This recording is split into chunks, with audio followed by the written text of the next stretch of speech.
वह अपने परिवार की इकलौती लड़की थी। जब वह पैदा हुई तो पूरे खानदान में उत्साह का माहौल छा गया। अब तक उनके घर में सारे लड़के ही थे, कोई भी लड़की नहीं थी और वह अपने खानदान की पहली लड़की थी। उसका नाम उसकी दादी ने रुचि रखा था। जैसे ही वह होशियार हुई, सब लोग उसके पास आकर उसकी शादी की बातें करते थे। उसे भी उनकी बातें बहुत अच्छी लगती थीं। जो भी आता उसके लिए गुड़िया गुड्डे लेकर आता और वह भी उत्सुकता में आकर उनकी शादियां करवाया करती थी। उसकी दादी हर गुड़िया का नाम रुचि रखती और खुशी खुशी उसकी गुड़िया गुड्डा की शादी में झूम झूम कर नाचती। इस तरह के हंसी खुशी के माहौल में उसे वक्त का पता ही नहीं चला कि वह कब पंख लगाकर उड़ गया और वह जवानी की दहलीज पर आ गई। जवान होते होते पूरे परिवार में चर्चे होने लगे कि अब रुचि की शादी बड़े ही धूमधाम से करी जाएगी।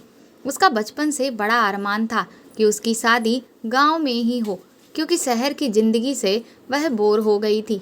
असल में उसके घर में कोई लड़की तो थी नहीं और स्कूल कॉलेज में भी उसकी कोई सहेली दोस्त नहीं बनी, क्योंकि उसे लड़कियों से दोस्ती करने की आदत ही नहीं रही थी, क्योंकि उसके बचपन में कोई भी लड़की उसके पास नहीं थी।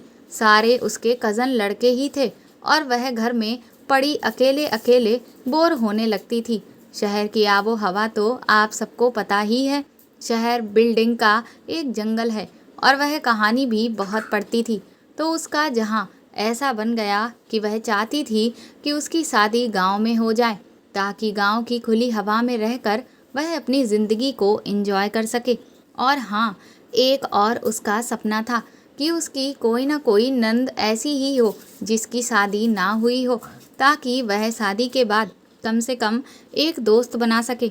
उसे अपनी शादी के इतने अरमान थे कि वह हमेशा सोचती थी कि वह अपने पति के साथ यहाँ जाएगी, वहाँ जाएगी, ये करेगी, वो करेगी, और बहुत सारे तो ऐसे अरमान थे जो वह बता भी नहीं सकती।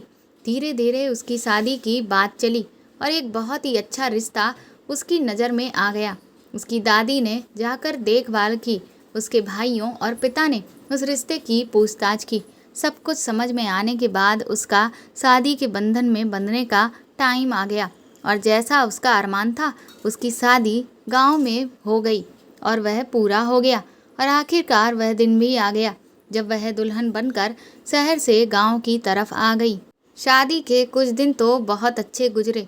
हर दिन एक नया उत्साह उसके अंदर रहता और रोज लगता था कि आज कुछ नया करने को मिलेगा, कहीं नई जगह घूमने को मिलेगी, कुछ नया खाने को मिलेगा। और इसी तरह महीने 2 महीने पता ही नहीं चला। धीरे धीरे वह उस परिवार के साथ घुल मिल गई। लेकिन जैसे जैसे वह खुली तो उसे लगता कि ये तो बहुत ही अजीब परिवार है। हालांकि बाकी सब कुछ ठीक था, लेकिन उसके बाद भी घर के अंदर कुछ ऐसी घटनाएं होती थीं जिससे वह हैरान हो जाती। उसकी शादी गांव में हुई थी। जब से उसकी शादी हुई थी उसकी ज़िंदगी में अजीबोगरीब हादसे हो रहे थे।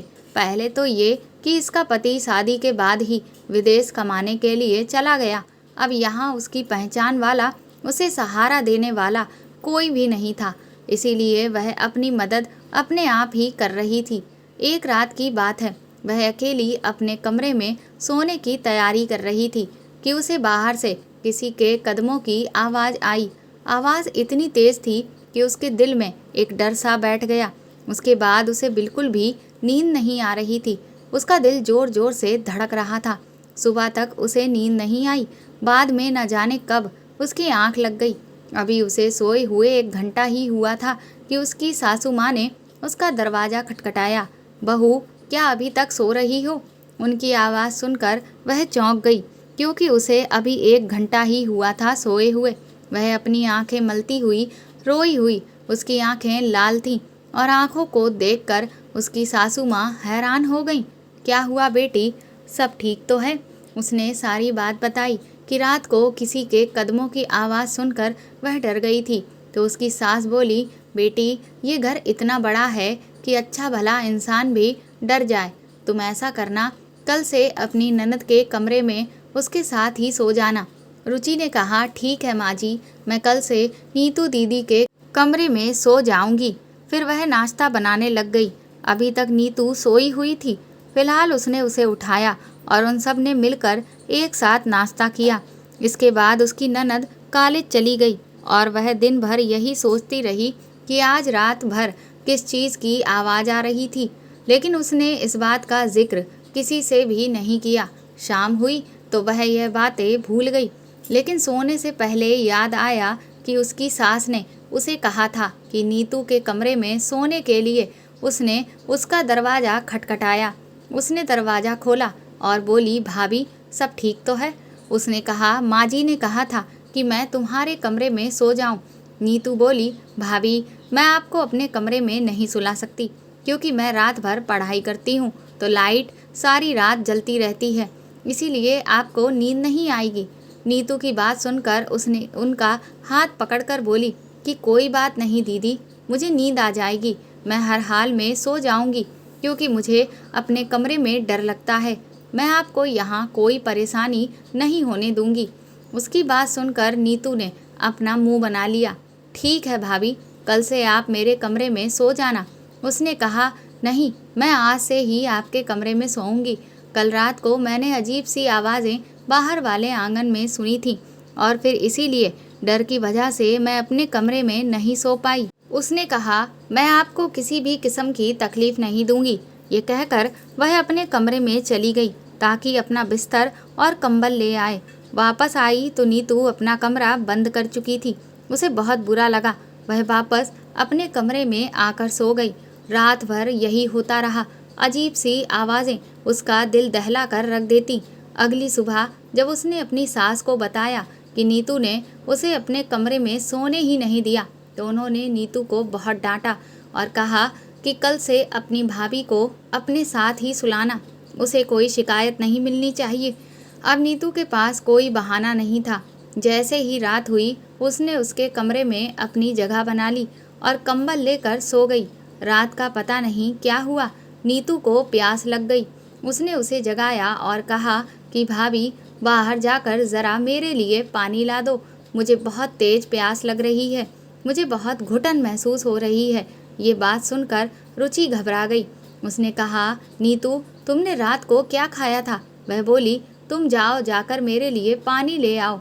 वह शर्मिंदा होकर उठी और पानी लेने के लिए दरवाजे से बाहर निकल गई। उसने देखा कि नीतू उसकी तरफ गुस्से से भरी नज़रों से देख रही थी।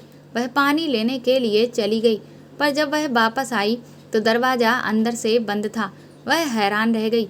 उसने दरवाज़ा अंदर से लॉक कर दिया था।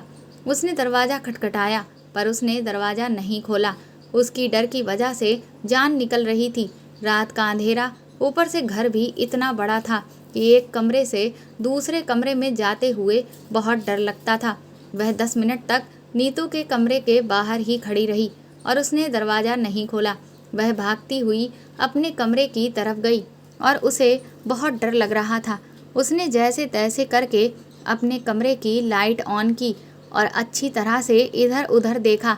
अंदर से कुंडी लगाकर वो बेड पर लेट गई। अचानक किसी शोर से उसकी आंख खुल गई। ये बिल्कुल वैसा ही शोर था। इस शोर को सुनते ही डर की वजह से उसकी हालत खराब हो जाती। काफ़ी रात गुजर गई और शोर आना भी बंद हो गया। अब उसने राहत की सांस ली। सुबह उसकी आंख खुली, पर अब उसने तय कर लिया था कि वह ये जानकर ही रहेगी कि वह उसे अपने कमरे में क्यों नहीं आने दे रही है। उसने इस बारे में अपनी सास से कोई शिकायत नहीं की, पर अब उससे रहा नहीं गया और उसने अपनी ननद से पूछ लिया। वह तो पलटकर उसे ही सुनाने लगी कि भाभी, मैंने कल रात आपसे पानी लाने भेजा था, पर उसके बाद न जाने आप कहाँ चली गई। मैं तो आपका इंतज़ार करती रही। ये सुनकर वह हैरान रह गई कि लोग कितने मतलबी और झूठे होते हैं, लेकिन क्या कर सकते हैं। वह भी अभी रात को नीतू के कमरे में सो गई। रात को फिर से वही तमाशा हुआ। उसने उसे पानी के लिए जगाया। वो उसे ये कहकर कि दरवाज़ा आप बंद नहीं करेंगी। फिर से उसने वही हरकत की और अंदर से दरवाज़ा बंद कर लिया। उसे फिर से अपने कमरे में जाकर सोना पड़ा। अब उसने सोच लिया कि अब कल से वह पानी लेने नहीं जाएगी। अगली सुबह उसने नीतू से कोई शिकायत नहीं की। दिन गुजर गया। वह रात को फिर से उसके कमरे में सो गई। 2:30 बजे उसने उसे वैसे ही जगाया और बोली, भाभी मुझे घबराहट हो रही है, मेरे लिए पानी ले आओ। पर उसने अपनी आंख नहीं खोली। वह सोने की भरपूर एक्टिंग करती रही। उसने उसे जगाने की बहुत कोशिश की पर उसने आंख नहीं खोली। वो उसे बार बार जगाने की कोशिश कर रही थी और वह उठने वालों में से नहीं थी। फिर उसने उसे ऊंची ऊंची आवाज़ लगाई पर वह बिल्कुल भी नहीं जगी। उसको यकीन हो गया कि वह गहरी नींद में सो चुकी है। और फिर उसकी ननद ने अपने कमरे की अलमारी खोली जिसकी चाबी उसके पास ही रखी हुई थी। फिर उसने अलमारी में से एक पोटली निकाली और एक नज़र अपनी भाभी की तरफ देखा। फिर अपने कमरे की खिड़की खोली और बाहर छलांग लगा दी। ये देख कर के उसके तो होश ही उड़ गए कि मेरी ननद रात के इस समय कहाँ जा रही है। उसको घर की इज्जत का कोई तो ख्याल होना चाहिए था। एक बार तो उसके दिल ने कहा कि वह जाकर के अपनी सास को सब कुछ बता दे कि नीतू आधी रात को किसी से मिलने जा रही है। फिर उसने सोचा कि इससे उन सब की बदनामी होगी। फिर उसने सोचा कि पहले वह खुद नीतू को समझा कर देखेगी। वह बिस्तर पर लेटी हुई थी कि फिर से खिड़की खुली, आवाज़ आई। उसने उठकर खिड़की भी बंद नहीं की थी। वह बहुत डर गई थी। वह चुपचाप लेटी रही। देखा तो कमरे की खिड़की नीतू वापस अंदर आ रही थी।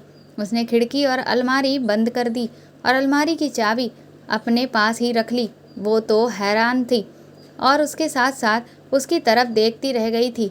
लेकिन ये तो बहुत बहादुर निकली। अब उसे समझ आया कि नीतू उसे पानी के बहाने कमरे से बाहर क्यों भेजती थी। उसे एक ऐसा आइडिया आया और अगले दिन उसने नीतू के कमरे में सोने से पहले सोचा कि उसे सख्ती से पानी के लिए रात को मना कर देगी और कह देगी कि मुझे मत जगाया करो, मेरी नींद खराब होती है। इसीलिए वह आज पहले ही जग में पानी भर कर लेकर आई और टेबल पर रख दिया। अब उसके पास कोई बहाना नहीं था कि वह उसे रात को जगाए। वह बिस्तर से उठी और अलमारी में झांकने लगी। वह सोने का ड्रामा कर रही थी। उसने वैसे ही किया, खिड़की खोली और बाहर छलांग लगा दी। वह चुपचाप देख रही थी। उससे सब्र नहीं हुआ, इसीलिए वह भी बेड से उठी और नीतू की तरह ही उसने भी खिड़की से बाहर छलांग लगा दी। खिड़की ज़्यादा ऊंची नहीं थी। ये खिड़की घर के पिछवाड़े में खुलती थी। नीतू तेज रफ्तार से चल रही थी। वह भी उसके पीछे पीछे चल रही थी और उसे बहुत डर लग रहा था। फिर उसने सोचा कि उसकी ननद इतनी बहादुर और दिलेर है, फिर मुझे किस बात का डर, जबकि वह तो सच की तलाश में जा रही थी। थोड़ी देर के बाद नीतू ने पीछे मुड़कर देखा। उसकी नज़र उस पर नहीं पड़ी। अब ये एक पुराना खंडर था, शायद कोई कब्रिस्तान था और नीतू वहाँ अंदर चली गई और जाकर न जाने क्यों वह ज़मीन पर बैठ गई, मिट्टी खोदने लग गई। उसे ऐसा करते देख वह तो उल्टे पैर वापस मुड़ के घर आ गई। फिर उसने सोचा नीतू को कैसे काबू किया जाए। फिर बैठे बैठे उसके दिमाग में एक और आइडिया आया। वो नीतू से सारी हकीकत जानना चाहती थी। घर के बाकी सारे दरवाजे बंद होते थे, इसीलिए नीतू के आने जाने का रास्ता वह खिड़की ही थी। उसने उस खिड़की को अंदर से बंद कर दिया और खुद उसके पास बैठ गई। वो नीतू के आने का इंतजार कर रही थी। तकरीबन 1 घंटे के बाद नीतू के आने की आहट हुई। वह चौकन्नी होकर बैठ गई। नीतू ने धीरे से खिड़की खोलने की कोशिश की पर खिड़की तो अंदर से बंद थी। फिर उसने उसको अंदर से कहा, नीतू मुझे तेरी हकीकत का अंदाज़ा हो गया है, पर जब तक तू मुझे पूरी बात नहीं बता देगी मैं खिड़की नहीं खोलूँगी और तुम सुबह तक घर से बाहर ही रहोगी। घर वाले तुम्हारे बारे में क्या सोचेंगे, इस बात का अंदाज़ा तुम खुद ही लगा लो। उसकी बातों को सुनकर नीतू गुस्से में आ गई। अरे भाभी, तुम पागल तो नहीं हो गई हो? जल्दी खिड़की खोलो और मुझे अंदर आने दो, जल्दी करो, अब खोल भी दो। नीतू की जल्दबाजी बता रही थी कि वह भी डर गई थी। उसने साफ मना कर दिया कि जब तक तुम मुझे सच नहीं बताती मैं खिड़की नहीं खोलूँगी। फिर ये बोली, भाभी एक बार खिड़की खोल दो, मैं अंदर आकर आपको सारी बात बताती हूँ। फिर उसने खिड़की खोल दी, कहा कि सारी बात सच सच बताना। जब नीतू अंदर दाखिल हुई तो उसे गुस्से में देखने लगी और उससे बोली कि भाभी मेरे ऊपर शक करोगी, मुझे अपने परिवार की इज्जत प्यारी है, मैं कोई गलत काम करने नहीं गई थी। ये कहते हुए नीतू अलमारी की तरफ बढ़ी। जो पोटली उसके हाथ में थी वह देखने के लिए रुचि ने उसके हाथों से वह पोटली छीन ली और कहा, पहले मुझे ये सारी बात बताओ, नहीं तो मैं सासू माँ को सब सच सच बता दूंगी। उसके धमकी देने से तो वह बहुत डर गई। अच्छा बैठो भाभी, मैं आपको सारी बात बताती हूँ। ये कहानी उस वक्त शुरू हुई जब नीतू का मेडिकल कॉलेज में पहला दिन था। वहाँ कुछ लड़कों ने उसे तंग करने की कोशिश की तो वो बहुत डर गई थी। बस यही मासूमियत ज़मींदार के बेटे को पसंद आ गई और वह उसके पीछे पड़ गया। उसने उससे जान छुड़ाने की बहुत कोशिश की पर वह नहीं माना। एक दिन उसने उससे रिक्वेस्ट की कि मेरा पीछा छोड़ दो, मुझे अपने घर की इज्जत का बहुत ख्याल है। पर वह कहने लगा, छोड़ दूंगा, लेकिन इससे पहले मेरे साथ एक मुलाकात करनी होगी ताकि वह उससे अपनी मोहब्बत का इजहार कर सके। अगर मैं अच्छा ना नहीं लगा तो मुझे मना कर देना, फिर मैं दोबारा कभी भी तुम्हें परेशान नहीं करूँगा। उसने उसकी बात मान ली और उसने जहाँ बुलाया वो वहाँ पर चली गई। वह काफ़ी बढ़िया होटल था। 100 से 200 लोग रोज़ वहाँ पर बैठे रहते थे, इसीलिए वहाँ डरने वाली कोई बात नहीं थी। वो बेफिक्र होकर वहाँ पर चली गई। उसने दूसरी मंजिल पर उसे बुलाया क्योंकि पहले फ्लोर पर बहुत ज़्यादा भीड़ थी। जब नीतू ऊपर गई तो देखा कि पूरा हॉल खाली पड़ा हुआ था। उसे डर सा महसूस हुआ। उसने कहा कि ये तुम कहाँ ले आए, यहाँ तो कोई भी नहीं है, सारा हॉल बुक करवा लिया है क्या? उसने हाँ में सिर हिला दिया और शैतान भरी मुस्कुराहट उसके चेहरे पर आ गई। वह आगे बढ़ा और नीतू के साथ बदतमीजी करने लग गया तो उसने उसके मुंह पर थप्पड़ मार दिया। वह उसे अपनी तरफ खींचने लगा कि अचानक एक लड़का वहाँ फरिश्ता बनकर आया। उसने उस जमींदार के बेटे से नीतू को बचाया। जमींदार के लड़के की नीयत पता चलने पर नीतू की आंखों में आंसू आ गए। उसने उसके साथ इतनी घटिया हरकत की कि उसके बाद फिर वो घर आ गई। 3-4 दिन के बाद उसे पता चला कि वह दूसरा लड़का भी उसके कॉलेज का ही है। उसको जमींदार के लड़कों की हरकत का पता था, इसीलिए उसने उनका पीछा किया था। उसका नाम राजेश था। उसने उससे मिलकर उसका धन्यवाद किया। नीतू को राजेश की एक बात बहुत पसंद आई कि वह बाकी लड़कों की तरह नहीं था। उसकी खबर जमींदार के बेटे राजू को हुई। वह बहुत ताकतवर लड़का था। उसने राजेश को नुकसान पहुंचाना शुरू कर दिया। नीतू का बस चलता तो वो राजू की जान ले लेती। ऐसा करते करते 1 साल निकल गया। जब राजू ने अपनी पावर का यूज किया तो प्रोफेसर ने राजू के कहने पर राजेश को एक ऐसा काम दिया जिसको पूरा करना उसके लिए नामुमकिन था। राजू ने अपनी चाल चली जिससे राजेश फेल हो जाए। प्रोफेसर ने उन्हें इंसानी हड्डियों का ढांचा बनाने के लिए कहा। इसके बारे में किसी को पता नहीं था कि वो कहाँ से मिलेगा। राजेश ने बहुत कोशिश की पर कॉलेज के आसपास राजू की बहुत चलती थी, इसीलिए राजेश की कोशिश नाकामयाब हो गई। इसलिए नीतू ने उसकी मदद करने की ठानी क्योंकि उसने उस समय उसकी मदद की थी जब वह बिल्कुल बेबस थी। उसने पुरानी कब्रों की तलाश शुरू कर दी। किसी ने बताया था कि कब्रिस्तान में इंसानी हड्डियां मिल जाती हैं, इसीलिए वह दिन में तो ये काम नहीं कर सकती थी, इसलिए दिन में वो जगह देख आती थी और रात को वहाँ जाती थी। आज कुछ आखिरी चीज़ रह गई थी जो उसे पूरी करनी थी। अभी सारा कुछ पूरा हो गया है।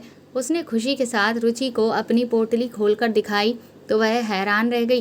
वह दोनों अपने बिस्तर पर लेट गईं और रुचि ने कहा कि वो ये बात किसी को भी नहीं बताएगी और अपनी ननद की पढ़ाई पूरी होने के बाद उसने अपनी कोशिशों से उसकी शादी राजेश के साथ करवा दी, क्योंकि जो लोग सच्ची मोहब्बत करते हैं उनके रास्ते में नहीं आना चाहिए। उसकी इस कोशिश में उसके पति ने उसका पूरा साथ दिया। उन्होंने मिलकर दोनों की शादी करवा दी। राजेश और नीतू दोनों अपनी ज़िंदगी में बहुत खुश हैं। दोस्तों, हर राज के पीछे ज़रूरी नहीं कि कुछ गलत ही हो, कुछ अच्छा भी हो सकता है। तो दोस्तों, आपको ये कहानी कैसी लगी हमें कमेंट करके ज़रूर बताएं और प्लीज़ इस कहानी को ज़्यादा से ज़्यादा शेयर और लाइक करके मेरे चैनल को सपोर्ट करें। साथ ही अगर आप चाहें तो मुझे सुपर थैंक्स भी खरीद कर दे सकते हैं। सुपर थैंक्स का ऑप्शन आपको इस वीडियो के नीचे दिए हुए सभी ऑप्शंस में दिख जाएगा, जो कि हार्ट शेप में बने हुए डॉलर के साइन के तौर पर है। और अगर आप मेरे चैनल पर नए हैं तो सब्सक्राइब करके बेल आइकन को ज़रूर दबा दीजिएगा, ताकि आगे भी मैं आपको ऐसी ही अच्छी कहानियाँ सुनाती रहूँ। Thank you.